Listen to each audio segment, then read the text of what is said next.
Cheers, headbangers! We're here at Duff's in Brooklyn, New York, celebrating the release of Walk Through Exits Only, the first ever solo album by Phil Anselmo, and he brought with him The Illegals. It's available right now via Housecore Records, and here our mission tonight is we can find Philip Anselmo upon all the craziness that we're about to show you. So come with me, let's see if we can find him.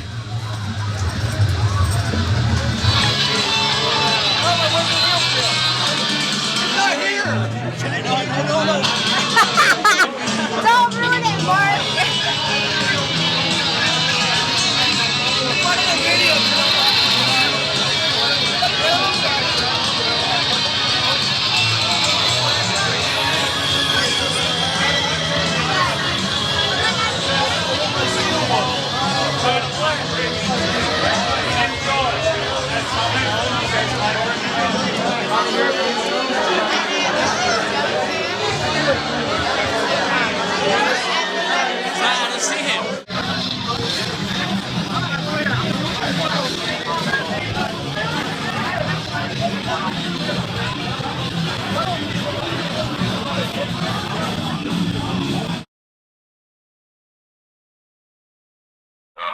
I'm at home, about an hour out of New Orleans, and it is storming.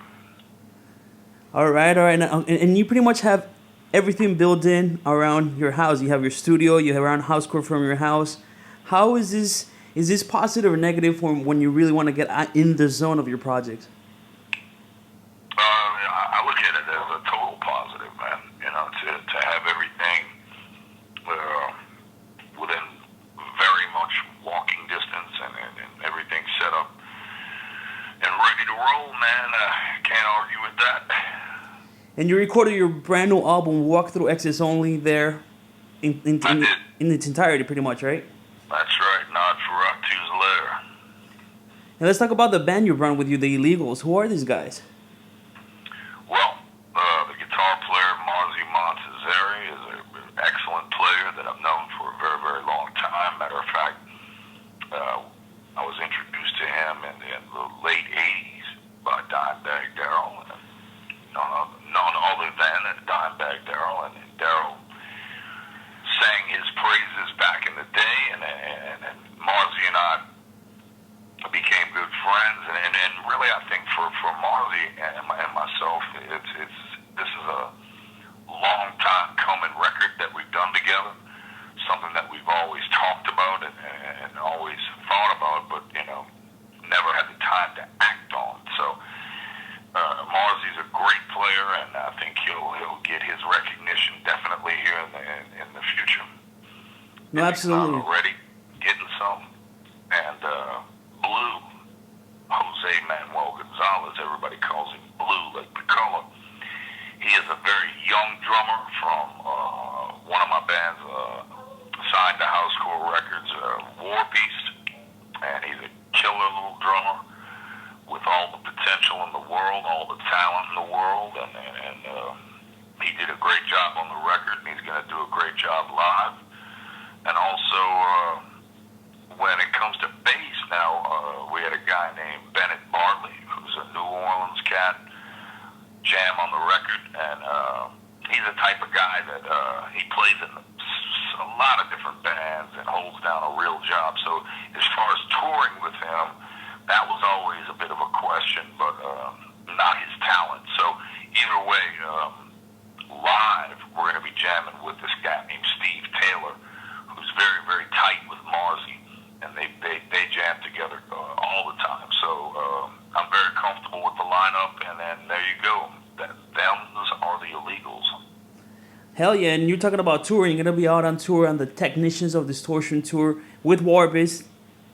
So why don't we talk about how you bring in your boys with you? Because I think it's very cool that not only you're running a label, but you're also bringing new talent that you're basically completely backing up. Because, some labels might have certain artists with them, but are they really representing them? Who knows, But I think it's cool what you're doing. You've been doing it for a while already, that you're bringing your bands with you.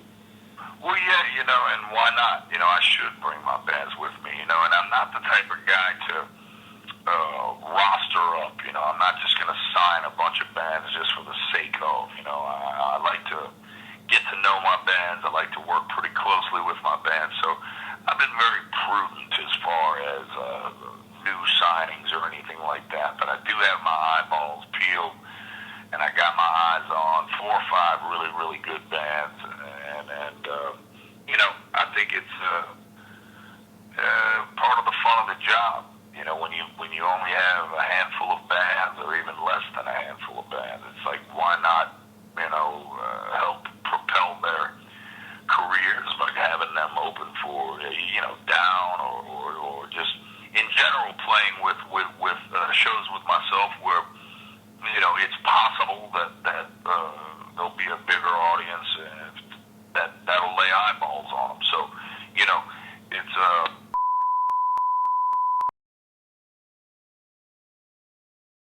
I'm sorry about that, too. But we just lost our power, and then I guess the phone lines went down. So now I'm on the cell phone here. Can you hear me? Yeah, I can hear you, guy. It's good, man. No problems.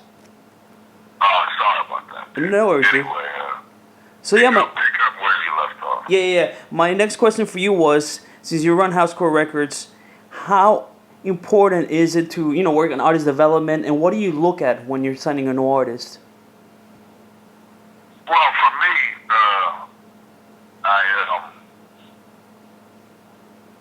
once again, I mentioned it before, but I'm very, very prudent when it comes to signing bands because it's not really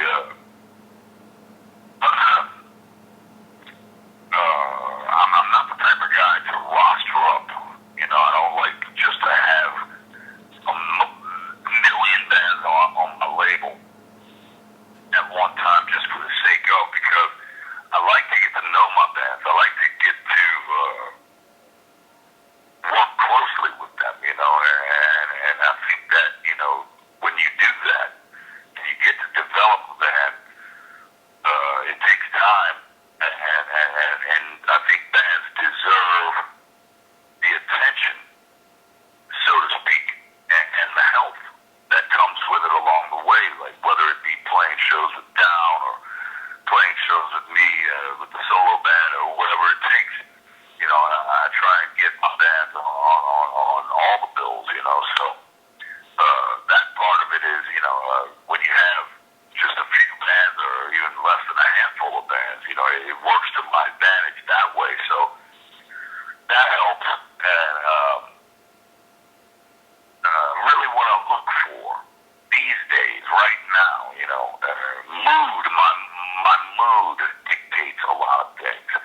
So what I look for right now are, especially within extreme music or heavy metal hardcore, I look for bands that are trying to perpetuate or be innovators within a certain genre, or I look for bands that are absolutely coming out of left field, that are basically searching for the hidden notes in music and time signatures and really going against the grain as far as traditional anything goes.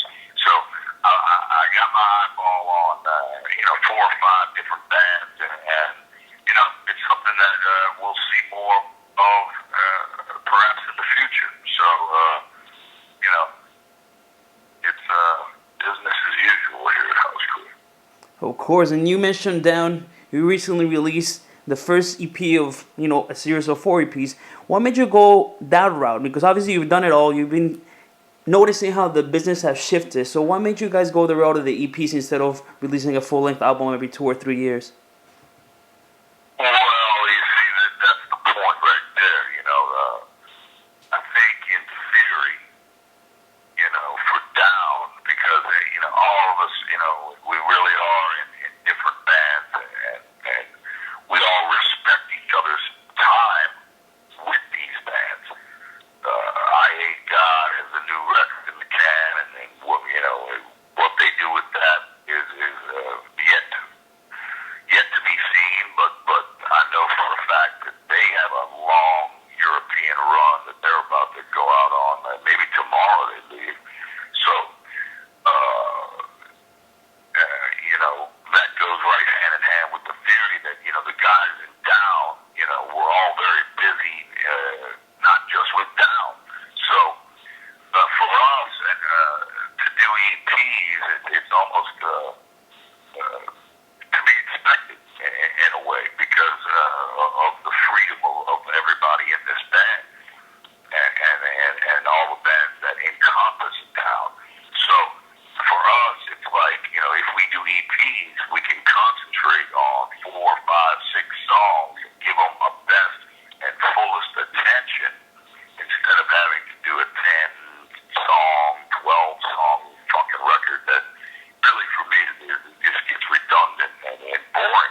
What is the meaning behind the title, Walk Through Exits Only? Perfect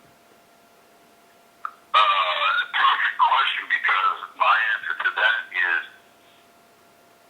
it is whatever the listener wants it to be, because it's the type of title that Walk Through Exits Only could mean 100 different things to 100 different people, and that's why I chose the title. Give us your best Phil Anselmo impression. You don't motherfucker about fucking part. Yeah, you can do your solo. Yeah, he's got it. This is goddamn time I won this goddamn town. I fucking play this goddamn show and I fucking rule the goddamn planet because I'm goddamn Phil Anselmo. Listen to this. I wrote fucking goddamn fucking Hostile. So everything else, fuck you, it doesn't matter. Game over. I wrote the best fucking music, period. He's the Ozzy of our generation. I said it, and I will back that up. Best Phil Anselmo impression. Fucking hostile! Alright guys, I'm Phil Anselmo. This is Pantera. And this is fucking hostile. Fucking hostile!